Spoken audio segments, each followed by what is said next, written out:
കണ്ണൂർ കണ്ണപുരം സ്ഫോടന കേസ് പ്രതി അനൂപ് മാലിക് പിടിയിലായിരിക്കുന്നു. കാഞ്ഞങ്ങാട് നിന്നാണ് പ്രതി പിടിയിലായത്. അരുൺ പൂപ്പറമ്പ കണ്ണൂരിൽ നിന്ന് വിവരങ്ങളുമായി ചേരുന്നുണ്ട്.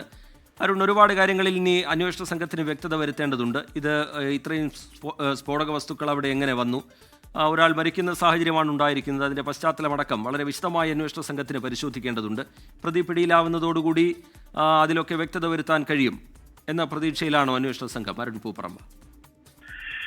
റിജിത്ത്, കണ്ണപുരം കീഴറയിലെ വാടക വീട്ടിൽ നടന്ന സ്ഫോടനത്തിൽ, അതായത് സ്ഫോടക വസ്തുക്കൾ പൊട്ടിത്തെറിച്ചുണ്ടായ ആ സ്ഫോടനത്തിൽ ഒരാൾ കൊല്ലപ്പെട്ടിരുന്നു.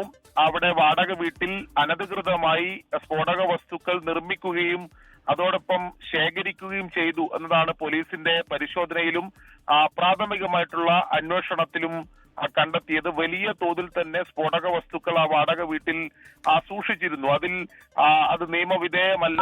നമുക്കറിയാം, വാടക വീട്ടുകളിലൊന്നും അത്തരം സൂക്ഷിക്കാനോ അല്ലെങ്കിൽ അങ്ങനെ നിർമ്മിക്കാനോ പാടില്ല എന്ന നിയമം നിലനിൽക്കുന്നുണ്ട്. അപ്പോൾ എന്തിനാണ് ഇത്തരത്തിൽ വലിയ തോതിൽ ഈ രീതിയിൽ അവിടെ ശേഖരിച്ചതെന്ന കാര്യത്തിലൊക്കെ ഒരു ഉത്തരം, ആ ചോദ്യത്തിനൊക്കെ ഒരു ഉത്തരം ലഭിക്കേണ്ടതുണ്ട്.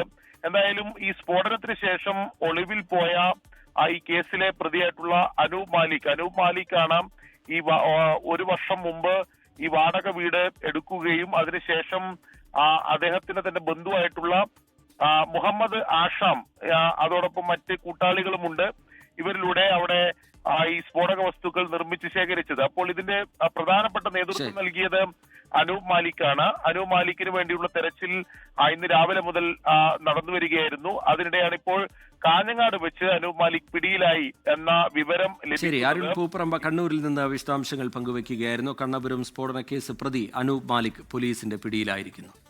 ലോകത്തെവിടെയായാലും ഏത് സമയത്തും 24 വാർത്തകളും ഓഗ്മെന്റഡ് റിയാലിറ്റി പാക്കേജുകളും എക്സ്പ്ലെയിനറുകളും വിശദമായി കാണാൻ ഞങ്ങളുടെ യൂട്യൂബ് ചാനൽ നിങ്ങൾക്ക് സബ്സ്ക്രൈബ് ചെയ്യാം.